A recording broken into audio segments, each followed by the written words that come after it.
Devil Smith Happy Hour.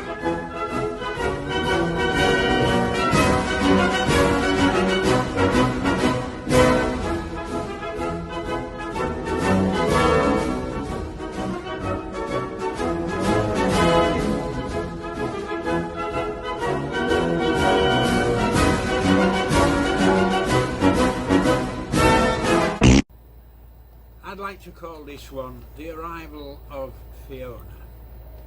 So now you know how far back we're going, but we're not going to have.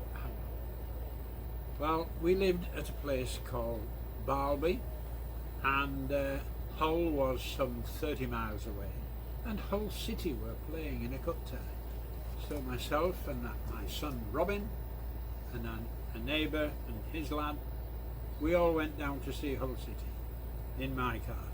Back we come. Okay, we go to bed. I get a nudge from Doreen saying, "Daddy, I think it's time." Okay, so Daddy gets up, and what do? I went down and made the tea. So I put the kettle on. "Daddy, I think it's time we were going." What? Been on the phone to the hospital? Yeah. You're doing very well. Come now. Okay. The hospital is 19 miles away, and so I suddenly realised, oh, we went to Hull in my car and back again. I don't know if I have enough petrol in the car to get us to York and back again. So never mind, the patrol car's in because I'm on early shift and my next door neighbour is in bed. We had arrangements that as soon as this happened, Robin would go next door and we would go. So I get in uniform, 3 o'clock in the morning, and Doreen sits next to me, and we have a little contraption where there's a stopwatch when we do for speeders. So I gave the stopwatch to Doreen and I said, okay, when you feel a spasm, click, and then when you feel the next one, click.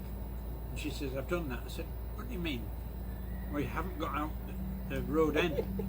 And I said, that can't be right, do it again. She did it again. 1 minute. 1 minute. Zoom. I had a rather powerful car, and we went up that road like you know what goes off a stick. And it's not a straight road, and it's zigzag, and so we arrived there. As soon as we got into the car park, the staff were running out.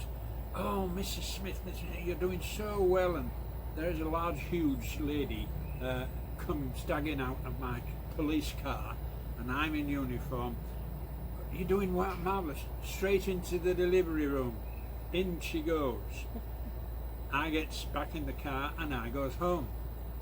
And at 7 o'clock, I had to be on duty, and I was on duty at 7 o'clock. And it was sometime during that day, and I can't remember the time it was, when I got the call I was the father of a girl, because we'd kept it a secret, even from ourselves. So, end of the day, visiting hours, 7 to 7:30. 6 o'clock, I get a phone call from the superintendent. Hi Nev, I understand you've got an addition to your family. I said, that's right. What is it? I said, I've got a girl. So I said, what is that? I said, one of each. He said, you're going to hang your boots up now? Knowing I was a keen footballer.